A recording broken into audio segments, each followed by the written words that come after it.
नमस्कार दोस्तों, कैसे हैं आप सब। माइथोलॉजी एंड ब्लॉगिंग चैनल में आपका स्वागत है। अब मैं आज आपको कार्तिक मास के 23वें दिन की कहानी सुनाने जा रही हूँ, जो कि इस प्रकार है। 23वां अध्याय वर्णन। आंवला तुलसी जान, पढ़ने सुनने से कमल हो जाता कल्याण।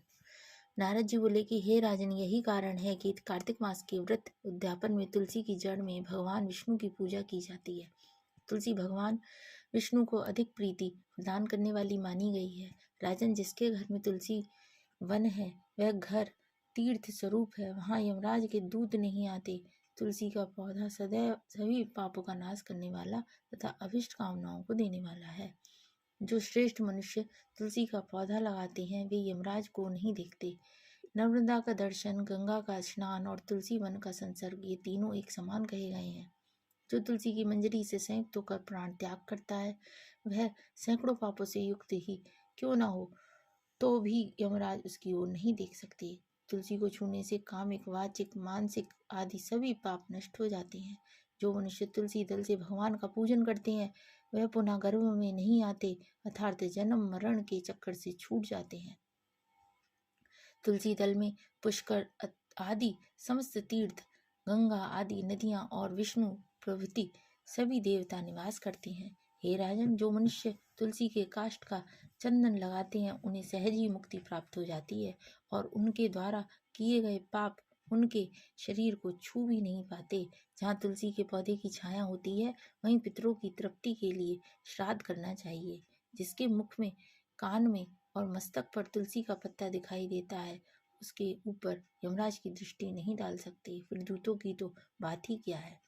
जो प्रतिदिन आदर पूर्वक तुलसी की महिमा सुनता है वह सब पापों से मुक्त हो ब्रह्मलोक को जाता है।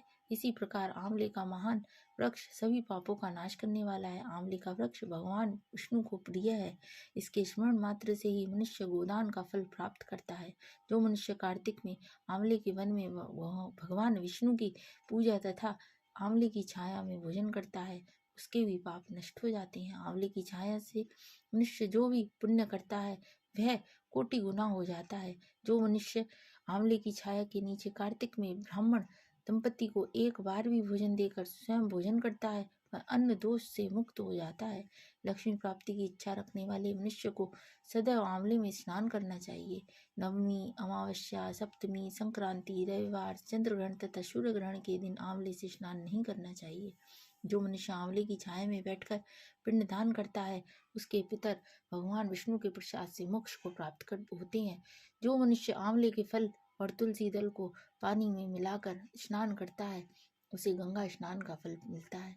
जो मनुष्य आंवले के पत्तों और फलों से देवताओं का पूजन करता है उसे स्वर्ण, मणि और मोतियों द्वारा पूजन का फल प्राप्त होता है। कार्तिक मास में जब सूर्य तुला राशि में होता है तब सभी तीर्थ, ऋषि, देवता और सभी यज्ञ आंवले के वृक्ष में वास करते हैं। जो मनुष्य द्वादशी तिथि को तुलसी दल तथा कार्तिक में आंवले की छाया में बैठकर भोजन करता है उसके 1 वर्ष तक अन्न संसर्ग से उत्पन्न हुए पापों का नाश हो जाता है। जो मनुष्य कार्तिक में आंवले की जड़ में विष्णु जी का पूजन करता है उसे श्री विष्णु क्षेत्रों के पूजन का फल प्राप्त होता है। आंवले और तुलसी की महत्ता का वर्णन करने में श्री ब्रह्मा जी भी समर्थ नहीं है। इसीलिए धात्री और तुलसी जी की जन्म कथा सुनने से मनुष्य अपने वंश सहित भक्ति को पाता है। बोलो प्रेम से श्री कृष्ण भगवान की जय। यदि आपको मेरी ये वीडियो अच्छी लगी हो तो प्लीज़ इसे लाइक करें, शेयर करें, सब्सक्राइब करें। धन्यवाद। जय श्री कृष्ण।